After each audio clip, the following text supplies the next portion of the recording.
No, press play. Hi, I am Demaria Ferguson, here with Miss Mecklenburg County, Tania Brandon.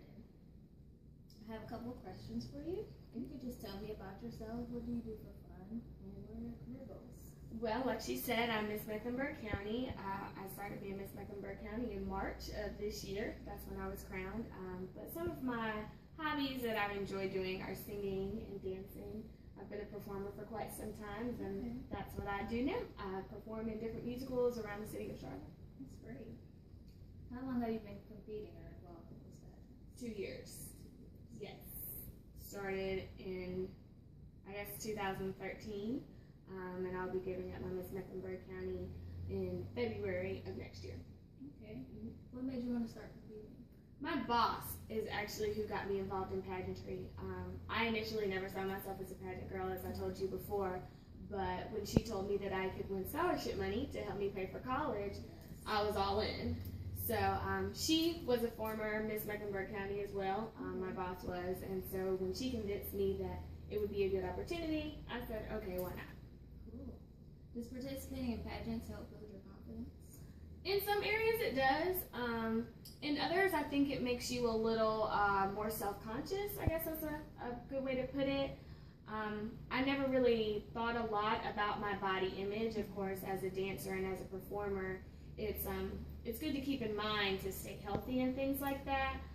But definitely being involved in pageantry shed a new light on it. Yeah. So, you know, I started to think about myself as a bit more petite,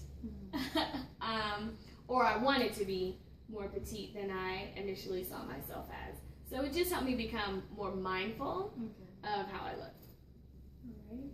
What is the average pageant for you like? An average pageant. Okay, so prep work, of course. I worked with my boss at least once a week, just going through interview questions, doing interviews much like this one. You know, being knowledgeable about my platform. We each have to have a community service platform that we represent. So being knowledgeable of that. Also working out. Of course, I said body image is very important, and we have to strut around in a swimsuit. So I worked out every single day, and preparing my talent. And I've been an opera singer for quite some time too. So working on my talent with my voice teacher, making sure everything is perfect so that when I hit the stage, everything's flawless. Okay, you got it. What all needs to be done in preparation besides the working out, like, you know, characteristic wise? You definitely have to know who you are.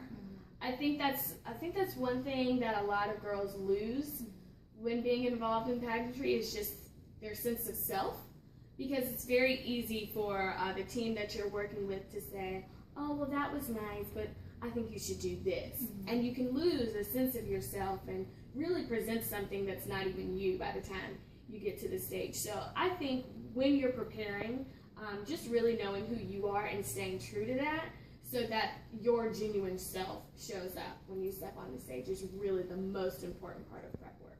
That's a great answer. Do you believe pageants are time consuming? Yes. Oh my gosh, yes. Because of all the prep work that goes in, but not only that, after you win a crown, you don't just get to say, okay, I'm Miss Mecklenburg County. There's a lot of community service work that goes into it. You go out in that community, you're working with schools, you are an ambassador for Children's Miracle Network Hospital. You have your individual appearances that your business manager will call you to say, you need to show up here one day, and either you're going to be smiling and waving, or you're going to be performing, or sometimes you even have to write a speech to say to different people. So it's definitely time consuming, not just for prep work, but for being an actual queen as well. So you're in college now at Catawba. So after college, do you plan on continuing pageants? No. Well, partially because of the reason I started. Like I said, I started to earn scholarship money.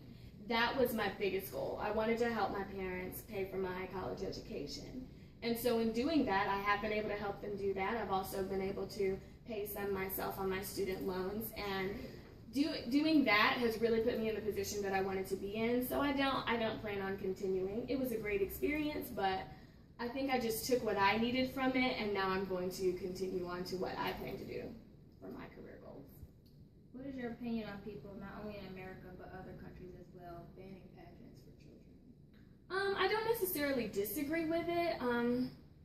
Because like I said, sometimes it can give girls a negative connotation about themselves, and trying to appear some way that may not be exactly who they are.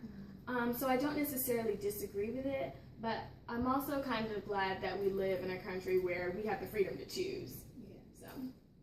Okay. At what age do you think pageants should start? Ooh. You have babies, toddlers. Right. Oh my. I think your child should at least be able to form an opinion about herself before she competes in a pageant. Sometimes those baby pageants, and I've judged a lot of those too. Those baby pageants, I think that's just fun for the moms, rather than the child. I mean, some of them, you see happy babies, and that's cute. But in others, you're just like, this is all for the mama. Well, thank you for your time. That was it. Again, this is Demaria Ferguson with Tania Brandon, Miss Mecklenburg County. Thank you. Thank you.